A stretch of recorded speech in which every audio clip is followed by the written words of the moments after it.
ಆತ್ಮೀಯ S16 news ಅರ್ಥಾತ್ ಹೇ ಶತರಾಮದ ವೀಕ್ಷಕರೇ, ನಾನು ನಿಮ್ಮವ MIS ಮಲ್ಲಪ್ಪ ಜೋತವರು. ಆದ್ಮೇಲೆ ಇತ್ತೀಚೆಗೆ ಬೆಂಗಳೂರಿನಲ್ಲಿ ಒಂದು ಲೇಖಕಿಯರ ರಾಜ್ಯ ಮಟ್ಟದ ಲೇಖಕಿಯರ ಸಮ್ಮೇಳನ ನಡೀತು.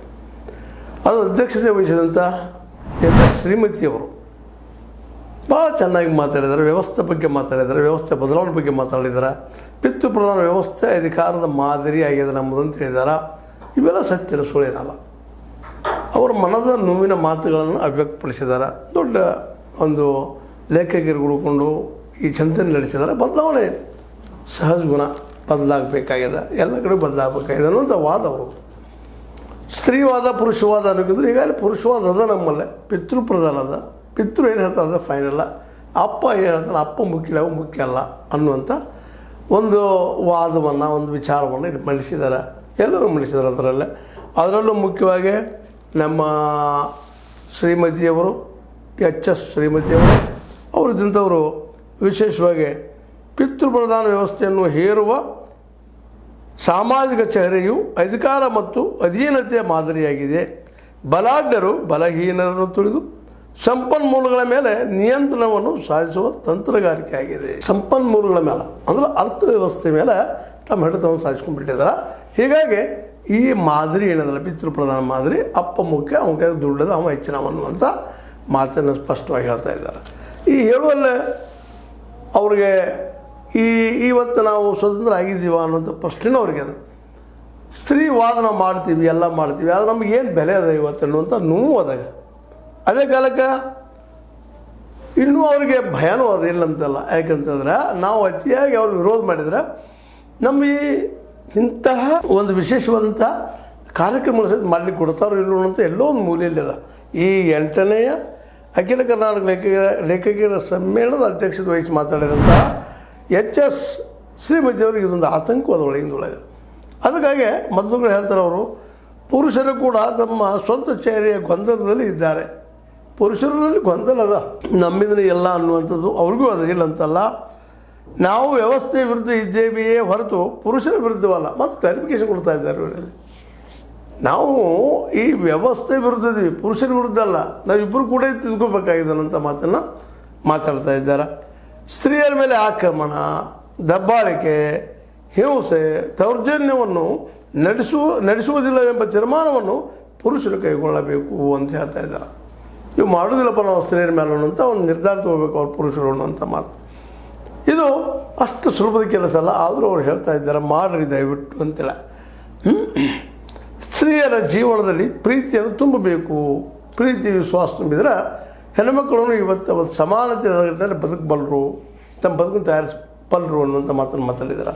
ಅವ್ರ ಮಾತಿನಲ್ಲಿ ಭಾಳ ವಾಸ್ತವಗಳಿದ್ದಾವೆ ಅಂತಲ್ಲ. ಯಾಕಂತಂದ್ರೆ ಇವತ್ತು ನಮ್ಮ ಸ್ತ್ರೀಯರ ಮೇಲೆ ಆಗುತ್ತಿರುವಂಥ, ಮತ್ತು ಇವನ್ನ ನಾವು ಸಾಕಷ್ಟು ಥರ ಇದನ್ನು ಖಂಡನೂ ಮಾಡಿದ್ದೀವಿ, ಟೀಕೆನೂ ಮಾಡಿದ್ದೀವಿ. ಸ್ತ್ರೀ ಸ್ವಾತಂತ್ರ್ಯ ನ ಅರ್ಹತೆ ಅಂತೇಳಿ ನಮ್ಮ ಮನೋವಾದವನ್ನು ನಾವು ಫಿಕ್ಸ್ ಮಾಡ್ಕೊಂಡು ಕೂತಿದ್ದೀವಿ ಪುರುಷರಿದ್ದಂಥವರು. ಯಾಕೆ ನಮ್ಮಲ್ಲಿ ರಿಸರ್ವೇಷನ್ ಕೊಡಲಿಕ್ಕೆ ತಯಾರಿಲ್ಲ, ಮತ್ತೇನಿಲ್ಲ, ಎಂತಿಲ್ಲ, ಮತ್ತು ರಾಜಕೀಯವಾಗಿ ಎದ್ದು ನಿಲ್ಲೋದ್ರ ಸುಲಭದ ಕೆಲಸ ಅಲ್ಲ ಅನ್ನೋ ವಿಷಯಗಳು ಸಹಿತ ಈಗಾಗಲೇ ಸಾಕಷ್ಟು ಮನವರಿಕೆ ಆಗಿರುವಂಥ ವಿಷಯಗಳಾಗಿದ್ದಾವೆ. ಈ ಎಲ್ಲ ನೆಲೆಯಲ್ಲೇ ಇವತ್ತು ನಮ್ಮ HS ಶ್ರೀಮತಿಯವರು ಒಂದು ವ್ಯಾಖ್ಯಾನ ಮಾಡೋದೇನು ಹೇಳ್ತಾ ಇದ್ದಾರಪ್ಪ ಅಂತಂದ್ರೆ, ಬಲಹೀನರನ್ನು ಇಲ್ಲೇ ತುಳಿಯುವ ವ್ಯವಸ್ಥೆ ಅದ ಅನ್ನುವಂಥ ಮಾತನ್ನು ಹೇಳ್ತಾ ಇವತ್ತು ನಮ್ಮ ಪುರುಷರನ್ನು ಸಹಕಾರ ಬೇಕಾಗಿದೆ, ನಮಗೆ ಎದ್ದು ನಿಲ್ಲೋದಕ್ಕೆ ಅವಕಾಶ ಮಾಡಿಕೊಡ್ಬೇಕಾಗಿದೆ ಅಂತ ಅನ್ನೋಂಥ ಮಾತು ಮಾತಾಡ್ತಾ ಇದ್ದಾರೆ. ಅದೇ ಕಾಲಕ್ಕೆ ನಮ್ಮ ರಾಜೇಂದ್ರ ಚೆನ್ನಿಯವರು ವಿಮರ್ಶಕರು ಅವರು ಇಂಥವ್ರು ಹೇಳ್ತಾ ಇದ್ದಾರೆ. ರಾಜೇಂದ್ರ ಚೆನ್ನಿಯವರು, ರಾಜಕೀಯದಿಂದಾಗಿ ಮಹಿಳೆ ಸುರಕ್ಷಿತವಾಗಿ ಇರಲಾಗುತ್ತಿಲ್ಲ. ರಾಜಕೀಯ ಹೋಗ್ಬಿಟ್ಟದು ಪ್ರತಿಯೊಂದು. ಒಂದಿದ್ದಾಗೆ ನಮ್ಮ HS ಶ್ರೀಮತಿಯವರು ಹೇಳಿದರು, ಸಂಪನ್ಮೂಲ ಅಂದ್ರೆ ಇಲ್ಲಿ ಆರ್ಥಿಕ ಸಮಾನತೆ ಬರಬೇಕು ನಮ್ಮಲ್ಲಿ ಅನ್ನುವಂಥ ವಾದ ಮಾಡಿದರು. ಅದು ಒಪ್ಪುವಂಥ ವಿಷಯ. ಆದರೂ ಕೂಡ ಅವ್ರು ಯಾರು ಅನ್ನುವಂಥ ಪ್ರಶ್ನೆ ಅದ. ಯಾಕಪ್ಪ ಅಂತಂದ್ರೆ ಅಪ್ಪ ಈಗಾಗಲೇ ಇಡೀ ಅರ್ಥವ್ಯವಸ್ಥೆ ಮೇಲೆ ತನ್ನ ಹಸ್ತ ಹಿಡ್ಕೊಂಡು ಕೂತ್ಬಿಟ್ಟಿದ್ದಾನೆ, ಅಲ್ಲಾಡ್ದಂಗೆ ಕೂತ್ಕೊಂಡ್ಬಿಟ್ಟಿದ್ದಾನೆ. ಅದು ಸರಿಸೋರು ಹೆಂಗೆ ಅಂತೇಳಿ. ಇನ್ನು ಎರಡನೇದಾಗೆ ನಮ್ಮ ರಾಜೇಂದ್ರ ಚೆನ್ನಿಯವರು ಅವರು ಮಾತಾಡ್ತಾ ಇದ್ದಾರೆ ಏನಪ್ಪ ಅಂತಂದ್ರೆ, ಆಕೆಗೆ ಒಂದೆಡೆ ಅವಕಾಶ ತೆರೆದುಕೊಂಡರೆ ಇನ್ನೊಂದೆಡೆ ಅಸ್ತಿತ್ವ ಇರಂತೆ ಮಾಡುವ ಹಿಂಸೆ ನಡೆಯುತ್ತಿದೆ. ಅವಕಾಶ ಒಂದು ಕಡೆ ಕಲ್ತವ್ರಲ್ಲ ಆಗಲಿಕ್ಕೆ ಕೊಡ್ಲಿಕ್ಕೆ ಇದ್ದಾರೆ, ಇನ್ನೊಂದು ಕಡೆ ಹಿಂಸಾ ಮೂಲಕ ತುಳಿತಾ ಇದ್ದಾರೆ. ಈ ಸಮಾನತೆ ಬರೋದು ಹೆಂಗೆ ಅಂತೇಳಿ ರಾಜೇಂದ್ರ ಚೆನ್ನಿಯವರ ಮಾತು. ಅವರು ಹೇಳೋದ್ರಲ್ಲಿ ಅರ್ಥದ. ಯಾಕಪ್ಪ ಅಂತಂದ್ರೆ ಇವತ್ತೇನದ ಜಿಸ್ಕಿ ಲಾಟಿ ಉಸ್ಕಿ ಭೈಂಸ್ ಅಂತ ಹೇಳ್ತೀವಿ ನಾವು. ಯಾರ ಕೈಯಲ್ಲೇ ಬಡಿಗೆದನೋ ಅವ್ರದಪ್ಪ ಅದು. ಯಾಕೆ ಒಂದು ಕಾಲಕ್ಕೆ ಈ ನಮ್ಮ ಎಮ್ಮೆ ಆಕಳ ನಮ್ಮ ಹೊಲ ಮನೆ ಇವೆಲ್ಲನೂ ನಮ್ಮ ಆಸ್ತಿಗಳೆಲ್ಲ. ಹೀಗಾಗಿ ಅವ್ರ ಮೇಲೆ ಯಾರು ಕಮಾಂಡ್ ಅದಾರ, ಯಾರು ಹಕ್ಕದ ಅಂದ್ರೆ ಪುರುಷರ ಹಕ್ಕದ.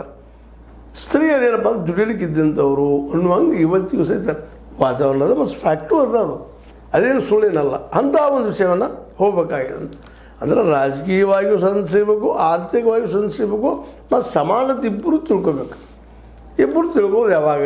ಯಾಕಂದ್ರೆ ಇಬ್ಬರು ತಿಳ್ಕೊಳ್ಳೋ ಪ್ರಶ್ನೆ ಬಂದಾಗ ಸಹಜವಾಗಿ ಯಾರೂ ಇರಲಿ. ಇವತ್ತು ಸ್ತ್ರೀ ಪ್ರಧಾನ ಇದ್ದಿದ್ರೆ ಸ್ತ್ರೀಯರು ಸಹಿತ ತಮ್ಮ ಅಧಿಕಾರನ ಸುಲಭವಾಗಿ ಬಿಟ್ಟುಕೊಡ್ತಾ ಇರಲಿಲ್ಲ. ಅದು ಅಷ್ಟು ಸತ್ಯದ. ಯಾಕಂದ್ರೆ ಈಗ ಪುರುಷರ ಕೈಯಲ್ಲದ ಬಿಡಬೇಕು ಅಂತ ಅವ್ರು ಹೇಳ್ತಾ ಇದ್ದಾರೆ. ಆದರೆ ಒಂದು ಮಾತು ನಾನು ಹೋಗ್ಬೇಕಾಗಿಲ್ಲ, ಏನಪ್ಪ ಅಂತಂದ್ರೆ ಬಿಡಬೇಕು ಅನ್ನೋಕ್ಕಿಂತಲೂ ನಾವು ಅವ್ರ ಕಡೆಯಿಂದ ಬಿಡಿಸ್ಕೋಬೇಕು ಹೇಗೆ ಅನ್ನೋದನ್ನು ಇವತ್ತು ಲೇಖಕಿಯರು ಚಿಂತನೆ ಮಾಡಬೇಕಾಗಿದೆ, ಚಿಂತಕಿಯರು ಚಿಂತನೆ ಮಾಡಬೇಕಾಗಿದೆ. ಯಾಕಂದ್ರೆ ಅವ್ರು ಯಾರು ಅಧಿಕಾರವನ್ನಾಗಲಿ ಹಣವನ್ನಾಗಲಿ ಬಿಟ್ಟು ಕೊಡುವುದಿಲ್ಲ. ನಾವು ಅದನ್ನು ಕಸ್ಕೊಳ್ಳುವಂಥದ್ದು ಅಥವಾ ಅವರಿಂದ ನಾವು ಹೊಸದಾಗಿ ಏನಾದರೂ ಸೃಷ್ಟಿ ಮಾಡಲಿಕ್ಕೆ ಸಾಧ್ಯ ಇದೆಯಾ, ವ್ಯವಸ್ಥೆ ಮಾಡಲಿಕ್ಕೆ ಸಾಧ್ಯ ಇದೆಯಾ ಅನ್ನುವಂಥದ್ದು ನಾವು ಚಿಂತನೆ ಮಾಡಬೇಕಾಗಿದೆ. ಜಗತ್ತಲ್ಲಿ ಎಲ್ಲನೂ ಸಿಗ್ಬೋದು, ಆದರೆ ಅಧಿಕಾರ ಮಾತ್ರ ಅದು ನೀವು ಪ್ರಯತ್ನ ಮಾಡಿ ತೊಗೊಳ್ಬೇಕಾಗ್ತದೆ.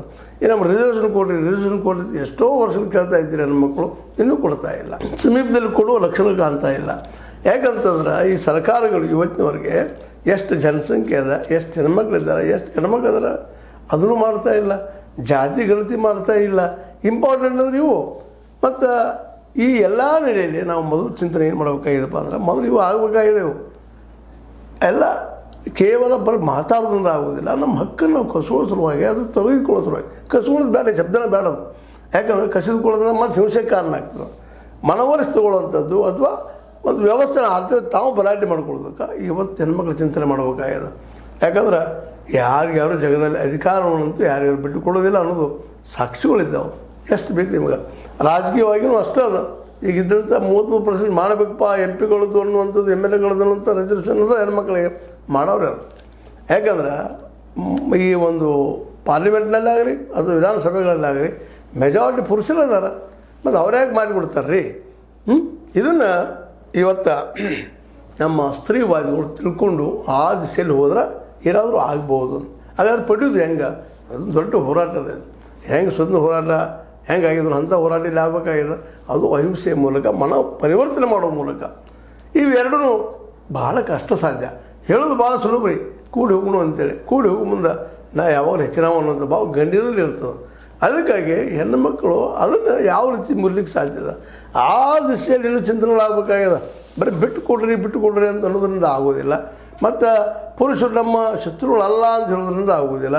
ಅವ್ರನ್ನ ವಿಶ್ವಾಸ ತೆಗೆದುಕೊಂಡ ವ್ಯವಸ್ಥೆ ತಾನಾಗಿ ಬದಲಾಗೋದಕ್ಕೆ ಒಂದು ದಾರಿ ಇರುವಂಥದ್ದು ಏನಪ್ಪ ಅಂದ್ರೆ ಪ್ರತಿಯೊಂದು ಮಗು, ಗಂಡಿರಲಿ ಹೆಣ್ಣಿರಲಿ, ಪ್ರತಿಯೊಂದು ಮಗುವಿಗೂ ಉತ್ತಮವಾದಂಥ ಶ್ರೇಷ್ಠ ಶಿಕ್ಷಣ ಕೊಡಬೇಕು. ಅದು ಹೈಯರ್ ಎಜುಕೇಷನ್ ಕೊಡಬೇಕು. ಇನ್ನೂ ಹೈಯರ್ ಎಜುಕೇಷನ್ ಕಲ್ತವ್ರು ಇನ್ನೂ ಹೋಗಿ ಇದಾಗಿ ಕಡಿಮೆ ಆಗೈತಿ ಅಂತ ಹೇಳೋದಿಲ್ಲ. ಬಟ್ ಅದು ಕಡಿಮೆ ಮಾಡೋದು ಕಾರಣಕ್ಕರ್ತರಾಗ್ತದೆ ಶಿಕ್ಷಣ ಅನ್ನುವಂಥದ್ದು. ಅದಕ್ಕೆ ಎಲ್ಲರೂ ಶಿಕ್ಷಣ ಫ್ರೀ ಸಿಗಲಿ ಅಂತ ನಾವು ಮೇಲೆ ಹೇಳ್ಕೊಳ್ಳುವಂಥದ್ದು. ಇವತ್ತು ಹೆಣ್ಮಕ್ಳಿಗೂ ಸಹಿತ ಎಲ್ಲ ಹೆಣ್ಮಕ್ಳಿಗೆ ಫ್ರೀ ಎಜುಕೇಷನ್ ಸಿಗ್ತದ್ರೆ ಅವ್ರು ತಮ್ಮ ಪದರ ತಾವು ವಿಚಾರ ಮಾಡೋದು ಶಕ್ತಿ ಬೆಳೀತದೆ. ಅದು ಹೈಯರ್ ಎಜುಕೇಷನ್ ಆಗಬೇಕು, ಒಂದು ಯೂನಿವರ್ಸಿಟಿ ಲೆವೆಲ್ ಎಜುಕೇಷನ್ ಆಗಬೇಕು ಎಲ್ಲ ಹೆಣ್ಮಕ್ಳಿಗೆ, ಎಲ್ಲ ಮಕ್ಕಳಿಗೆ. ಒಟ್ಟಲ್ಲಿ ಬರೀ ಹೆಣ್ಮಕ್ಳು ಅಂತ ತಿಳಿದಲ್ಲ ನಿಮ್ಗೆ, ಎಲ್ಲರಿಗೂ ಯಾರಿದ್ದಾರೆ ಅವ್ರು ಎಲ್ಲರೂ ಶಿಕ್ಷಣ ಸಿಗಬೇಕು. ಸಿಕ್ಕಾಗ ಇವೆಲ್ಲ ಮಾತುಗಳು ತಿಳಿಲಿಕ್ಕೆ ಸಾಧ್ಯ. ಈಗ ನೋಡಿ ಇವೆಲ್ಲ ಮಾತಾಡಿದ್ದಾರೆ. ನಮ್ಮ HS ಶ್ರೀಮತಿ ಅವರಾಗಿರ್ಬೋದು, ಇನ್ನೊಬ್ಬರು ಚೆನ್ನೈಯವರಾಗಿರ್ಬೋದು, ಮತ್ತು ಬೇವಿನ ಮರದವರಾಗಿರ್ಬೋದು, ಎಲ್ಲರೂ ಮಾತಾಡಿದ್ದಾರೆ. ಇದು ಎಷ್ಟು ಮಾತಾಡಿದ್ದ ಜನಕ್ಕೆ ಹೋಗಿ ಮುಡ್ತದೆ. ವ್ಯವಸ್ಥೆ ಅಂದರೆ ಏನು ಅನ್ನೋದು ಎಷ್ಟೋ ಜಿಲ್ಲೆ ಜನ ಇದ್ದಾರೆ ನಮ್ಮಲ್ಲೇ.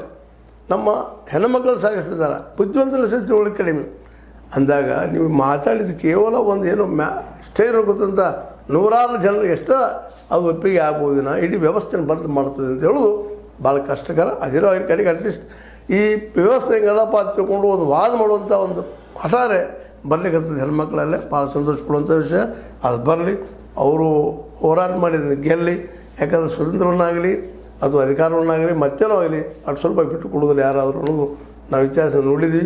ಈ ಪುರುಷ ಪ್ರಧಾನ ಒಂದು ಪವರ್ ಏನದಲ್ಲ ಕಿತ್ತಾಕೋದಕ್ಕೆ ಸ್ತ್ರೀಯರು ಎದ್ದು ನಿಂತ ಅವ್ರನ್ನ ವಿಶ್ವಾಸ ತೆಗೆದುಕೊಂಡು ಟ್ರಸ್ಟಿಶಿಪ್ ನೆಲೆಗಟ್ಟಿನಲ್ಲ ವಿಶ್ವಾಸ ಬೆಳೆಸಿ ಮಾಡಿದ ಸಾಧ್ಯದೇನೋ ಇರಲಿ. ಅಟ್ಲೀಸ್ಟ್ ಪಿತೃಪ್ರಧಾನ ವ್ಯವಸ್ಥೆ ಅಧಿಕಾರದ ಮಾದರಿ ಅಂತೇಳಿ ಚರ್ಚೆ ಮಾಡಲಿಕ್ಕೆ ಶುರು ಮಾಡಿದ್ದಾರೆ. ಅದ್ರ ವಿರೋಧಿಸ್ತಾ ಇದ್ದಾರೆ ಈ ಹೊಸ ಜನ್ರೇಷನ್ನು. ಅವ್ರಿಗೆಲ್ಲ ಒಳ್ಳೆಯದಾಗಲಿ ಅಂತ ಹೇಳ್ತಾ ಹೆಣ್ಮಕ್ಳು ತಾವು ತಮ್ಮ ಒಂದು ಏನಪ್ಪ ಅಂತಂದ್ರೆ ಅಧಿಕಾರವನ್ನು ತಾವು ಪಡ್ಕೊಳ್ಳಿ ಅಂತ ಮತ್ತೆ ಮೂವತ್ತೆರಡು ಹೇಳ್ತಾ ನಾನು ಅನಿಸಿದ ಕೆಲವು ಮಾತುಗಳು ಮಾತಾಡಿದ್ದೀನಿ. ನಿಮ್ಗೆ ಲೈಕ್ ಆಗ್ಬೋದು, ಲೈಕ್ ಆಗೋದಿರ್ಬೋದು, ಲೈಕ್ ಮಾಡಿ, ಶೇರ್ ಮಾಡಿರಿ, ಕಮೆಂಟ್ ಮಾಡಿರಿ. ಜೊತೆಗೆ ಸಬ್ಸ್ಕ್ರೈಬ್ ಆಗೋದು ನಿಲ್ಲಿಸಲಿಕ್ಕೆ ಹೋಗ್ಬೇಡ್ರಿ. H16 ನ್ಯೂಸ್ ಅರ್ಥದ ಹೆಚ್ಚು ತಾಲಮಿ ಸತ್ಯಕ್ಕೆ ಗಣನೆ ವಂದನೆಗಳು.